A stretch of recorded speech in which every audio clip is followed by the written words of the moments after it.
Welcome to the Diary of the Elephant Woman, Ududon and Iyo, and I hope you've all joined in the chorus of Iyo. The gentleman in the first video is Mr. John Kikabi. He was manager at Moya Safari Lodge. You see, they all took a lot of interest in my work.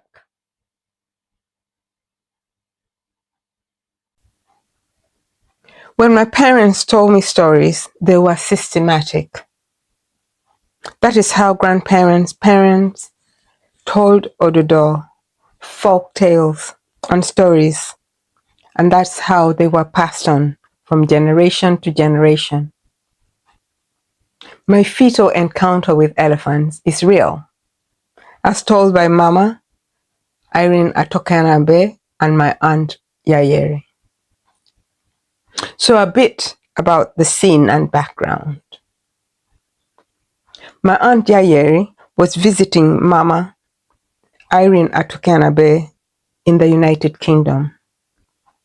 This was the second time my parents, that includes also some of us, were refugees. First was in 1970s, and they returned to rebuild their lives, home and farm. The second was from 1987, and that is why Mama was living in the United Kingdom. Wars are destructive to humans, animals, and environments. War inflicts lasting psychological trauma on individuals and societies. I am getting ahead of myself, but we will come back to this at some point. Elephant numbers were heavily decimated in Uganda. There was an advert, and I won a scholarship to study the elephants of Queen Elizabeth National Park. Back to my mum and her sister. It was over 10 years since they last saw each other. The two ladies were in the dining cum kitchen room.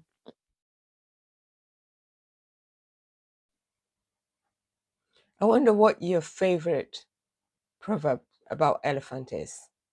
There is one. An elephant's tusk cannot defeat its owner. Let me know in the comments what yours is. So back to the story. Have you seen my smile? You should have seen Mama's. They spoke in Acholi language, and that is my mother tongue.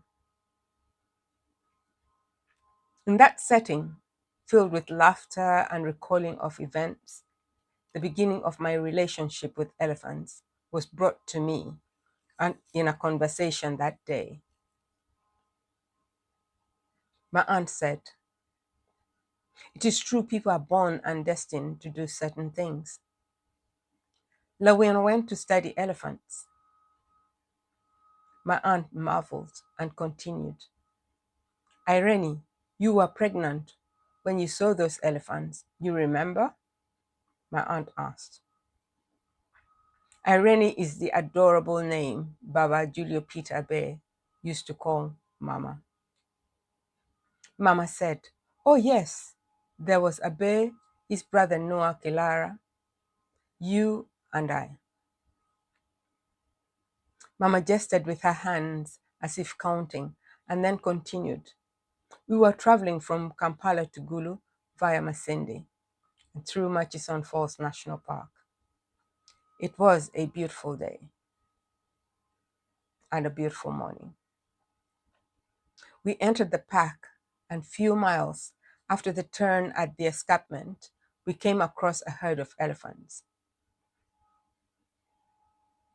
Abe stopped the car and turned off the engine. Using sign language, he motioned us to keep silent. As the elephants got closer, your uncle Noah Kilara whispered to your father to drive off, Mama said. These two brothers were very close and shared a lot. I pulled a chair and positioned myself between Mama and my aunt. I looked from Mama to my aunt and then at Mama. She touched me and they smiled. Your father signaled for silence. The elephants moved close and almost surrounded the car. They rumbled.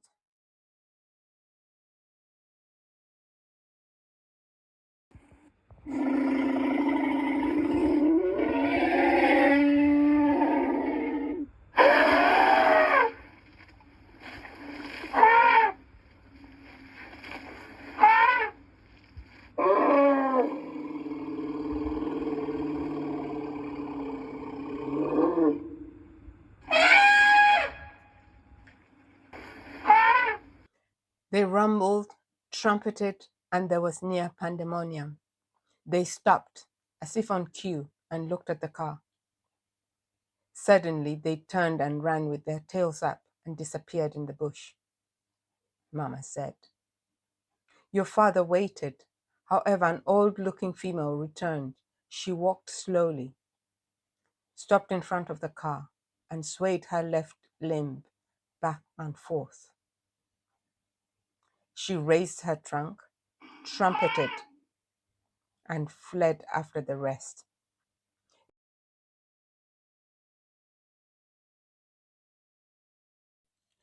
It was a while before your father started the car. He said he was sure the elephants had gone. Mama continued. Did they have calves? I asked.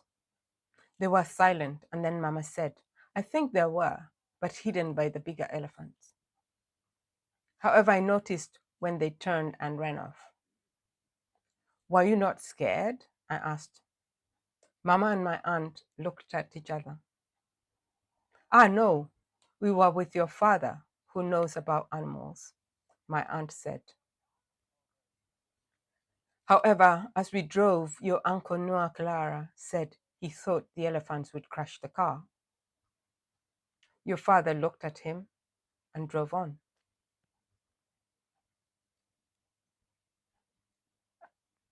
Mama interjected. I too had a deep-seated feeling that although the elephants were agitated, they were gentle and had a sense of knowing.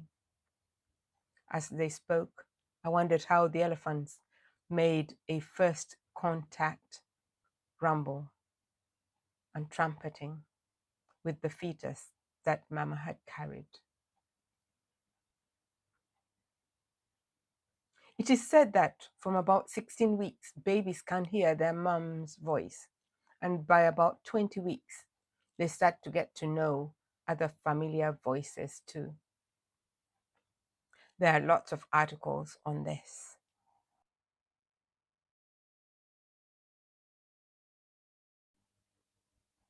In the photo, as a 1-year-old, I am seated with 6 puppies as their mother stood guiding us. It was taken in the morning at Custom Corner by Mama or Baba. I cannot say who it was since I was very young. Perhaps one of my siblings will have a better knowledge about it. The shadow, an indelible silhouette, is a gift. I think that is the car they traveled in, and it's left with elephant memories.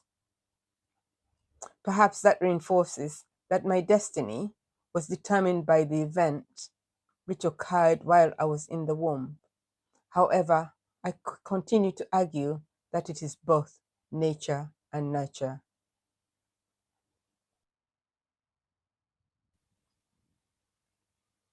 A few days after the encounter with elephants in Murchison Falls National Park, I was born at Custom Corner amidst established ceremony. Dada, my maternal grandmother, a traditional midwife, was around. Mama, my mother told me the story surrounding my birth and naming. She said my great-grandmother Lawena had died earlier. And according to Mama, Lawena appeared to her in a dream. Lawena sat in the compound, looked, nodded, and said, "You have done well indeed." The following morning, I was born. That dream made Mama decide to name the child she had given birth to as Lawiano. My pet name is Abori, and Abori is also the name of an eland. Baba would say Abobo. The dude Arrain, who lived just down the road from us, would call me Owen. So here I am. My more familiar name, Eve, was given to me when I started school. It is said that I looked around as if I'd been there all along, stretched my arms, kicked my feet, and embraced the world. As if to confirm the dream Mama had, Dada also named me Lawiano after her mother-in-law. Mama said that night, before I was born, she slept very well. You can meet the character of Lawiano in a book. Okot Pibitek, a poet, writes in his book, Song of Lawiano, and portrays the character. I still do not believe that names are a destiny, or that Mama and Dada and the events that happened discerned my future. The truth or not unfolds. I could not run away from events that surrounded my birth. Elephants, dogs, eland, so much more. Name them. Join me, because in the next video will be Elephants Are My Totem, and it will be brought through the famous story of the two brothers, Labon and Gipe. If you like this video, please subscribe. See you then.